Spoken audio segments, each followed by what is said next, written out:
जय माता दी दोस्तों, आप सबका एक बहुत ही प्यारा सास बहू का चुटकुला नाच के सुनाऊंगी, तो आप लोग सुनिएगा और कमेंट बॉक्स में ज़रूर बताना। दबंग बहू है, तो आप लोग देखिएगा और सुनिएगा, कमेंट बॉक्स में बताना कैसा लगा आप लोग को यह चुटकुला नाच गीत। हर हर महादेव, राधे राधे। हो सास अपन पूत मजबूत करा हो, हम यही बैगवनवा। सास अपन पूत मजबूत करा हो, हम यही बैगवनवा। सास अपन पूत मजबूत करा हो, हम यही बैगवनवा।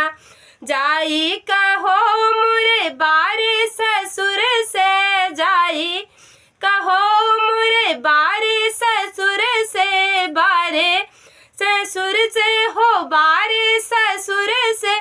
बाग फुलवरिया तैयार रखा हो, हम यही बैगवनवा। बाग फुलवरिया तैयार रखा हो, हम यही बैगवनवा। सास अपन पूत मजबूत करा हो, हम यही बैगवनवा। सास अपन पूत मजबूत करा हो, हम यही बैगवनवा।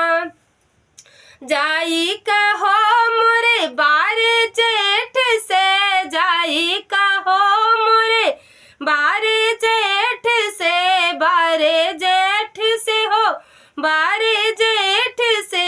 महला दू महला तैयार करा हो, हम यही बैगवनवा।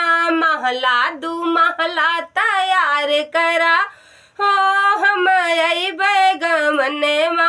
सास अपन पूत मजबूत करा हो, हम यही बैगवनवा। सास अपन पूत मजबूत करा हो, हम यही बैगवनवा। जाई कहो मोरे बारे देवर से, जाई कहो मोरे बारे देवर से, बारे देवर से हो, बारे देवर से, बारे देवर से हो, बारे। जाई कहो मोरे बारे देवर से, ताराई नारा तैयार रखा हो, हम यही बैगवनवा। ताराई नारा तैयार रखा हो, हम यही बैगवनवा। सास अपन पूत मजबूत करा हो, हम यही बैगवनवा। सास अपन पूत मजबूत करा हो, हम यही बैगवनवा।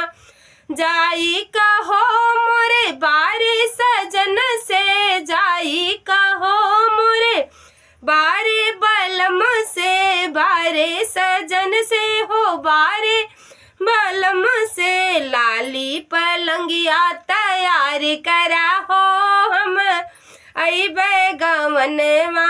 लाली पलंगिया तैयार करा हो, हम यही बैगवनवा।